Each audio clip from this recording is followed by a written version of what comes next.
Olha que a gente já saiu aqui desse evento da PGE, da Procuradoria-Geral do Estado, que tem a ver com outra situação, que não é essa que nós estávamos falando há pouco, mas também muito importante em ano eleitoral. Estamos aí então com o nosso convidado de hoje, o doutor Marcelo Mendes, Procurador-Geral do Estado. Muito bom dia, doutor Marcelo, tudo bem com o senhor?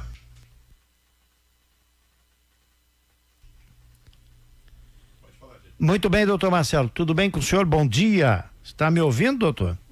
Está nos acompanhando aí no seu ponto de acesso para falar sobre esse evento que acontece agora neste dia 9 de abril em Florianópolis e, como eu disse aí, tem um interesse muito importante para todos os gestores, todas as pessoas ligadas ao serviço público e que de alguma forma o agente político especialmente vai se candidatar ou tem alguém que vai ser candidato e está apoiando, doutor. Bom dia, tudo bem com o senhor?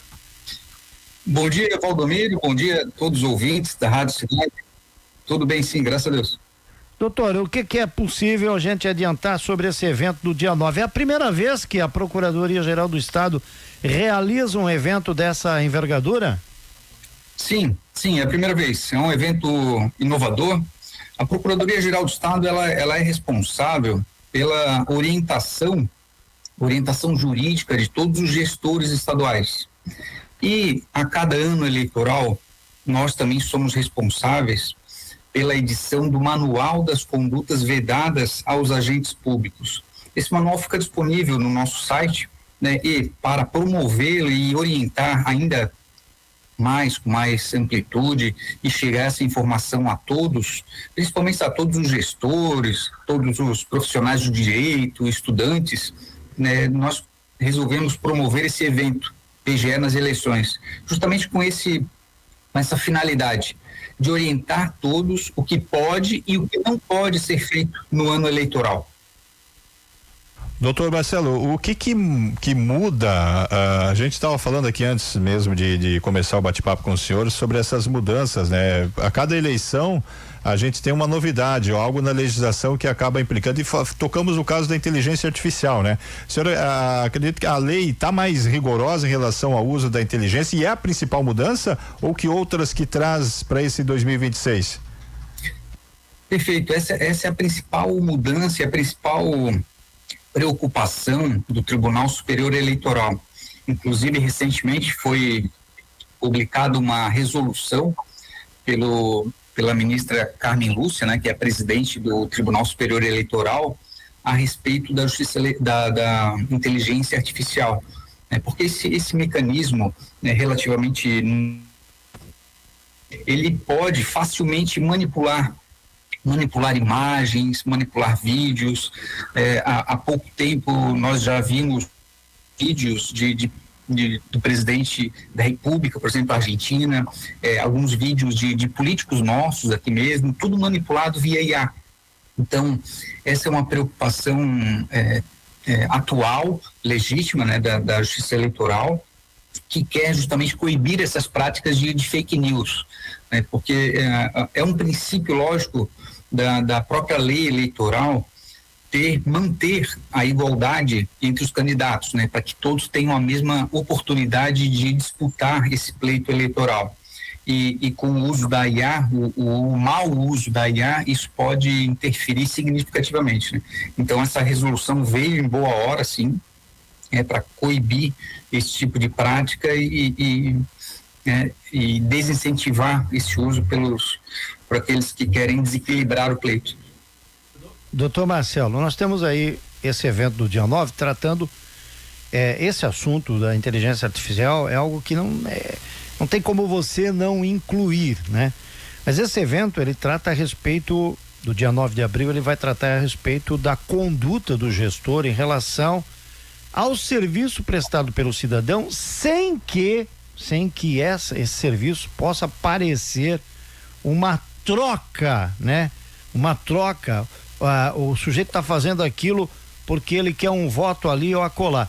E é uma situação que veio já aqui em Brusque mesmo, já tivemos agente político sendo caçado por conta dessa situação. Agora eu quero perguntar para o senhor, De quem é a grande responsabilidade por entender a lei e por interpretar ela dentro da gestão pública, dentro da administração, não ali no jurídico, quem vai depois acusar e quem vai também decidir. De quem é a maior responsabilidade dentro de uma prefeitura, por exemplo, ou do governo do estado, ou de uma secretaria de estado ou de município, de tratar dessa situação do limite, da fronteira, aonde vai o interesse público do cidadão e do serviço prestado até o interesse político de quem está se candidatando, doutor?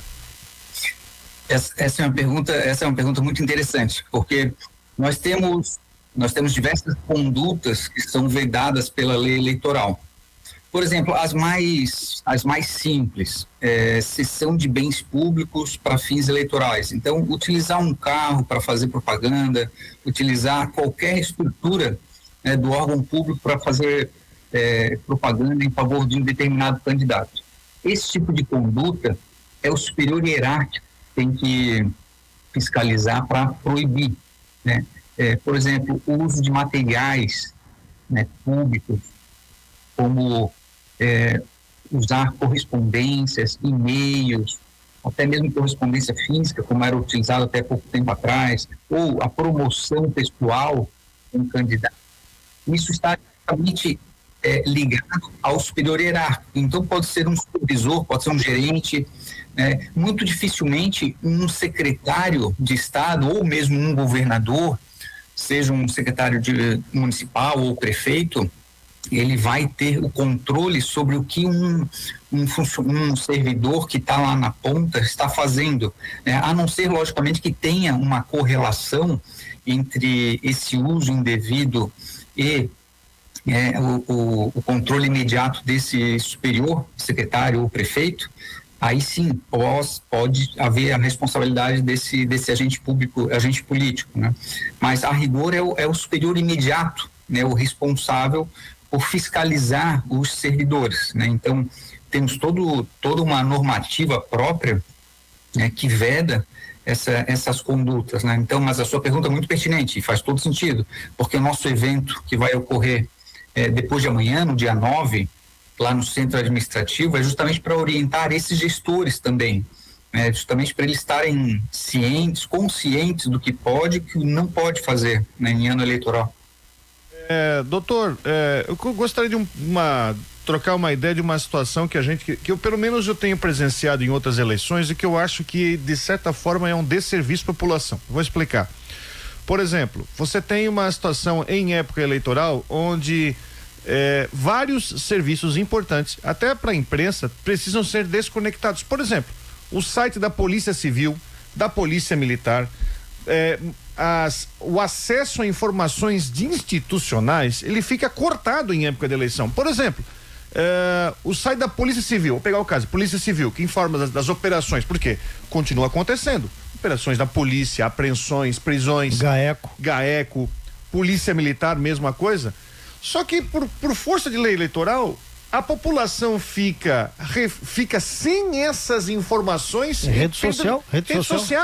Então tu não sabe de um acidente, a Polícia Militar Rodoviária ela fica proibida de publicar informação de algum acidente no seu site, a Polícia Civil, Polícia Militar. Eu lembro que, por exemplo, na última eleição, estávamos em época de vacinação, da época da Covid, na 2022. E o governo teve que pedir uma autorização especial para poder publicar uma nota de vacinação que é tão importante. A minha pergunta é, até porque o senhor conhece e não tem como evoluir isso, porque você tem situações, é claro, que você tem que impedir a propaganda institucional, beleza, isso aí eu acho que faz parte do jogo, mas as informações institucionais desse período eleitoral, elas também são cortadas. Você vê que a Polícia Militar Civil, por exemplo, elas não publicam nada nesse período e deixa a população sem informação. Qual é o seu posicionamento sobre isso? Valdomiro, o meu posicionamento é técnico. Eu sou procurador-geral do Estado, mas eu estou há 20 anos como procurador do Estado na PGE. E eu sinceramente, eu nunca vi tempos tão estranhos no direito como estamos passando atualmente. Então, nós temos uma questão temporal, né, essa interpretação, digamos que não é tão técnica assim do direito, puxando mais para o político. E de outro lado, nós temos uma legislação eleitoral que ela é ampla, ela não tem conceitos definidos, conceitos fechados. A exemplo do que acontece com o abuso de poder político e econômico. Ali, nesse tipo eleitoral, caso um agente político incida nesse abuso de poder político ou econômico, como aconteceu no dia 24 de março com o governador do Rio de Janeiro, ali pode-se encaixar qualquer conduta. Então, a depender da interpretação, um político pode ficar privado, inelegível, por 8 anos. Então, por vezes, em determinados momentos, alguns políticos têm uma posição, uma postura mais radical para evitar qualquer tipo de discussão na justiça eleitoral e ele não ficar sujeito a uma eventual interpretação política, né? Então, essa interpretação de retirar tudo, como tu bem já concluíste, não é técnica. Não é técnica, é mais no sentido de prevenção, para, não quero ter nenhuma representação eleitoral na justiça, então por isso vou retirar tudo. Isso aconteceu também no início do governo Moisés, né? No governo na época que o Kim Moreira assumiu ali, né, uma parte do governo também isso aconteceu. Eles tiveram uma postura além do preventivo, eu diria, e acabou retirando toda a propaganda, que não só a institucional. Então, tanto em rede social como as mídias mais tradicionais, como outdoors, né? O que a lei diz não pode se fazer, né? A partir de 4 de julho, né? Os 3 meses que antecedem a eleição, é realmente só a propaganda institucional, nada mais do que isso.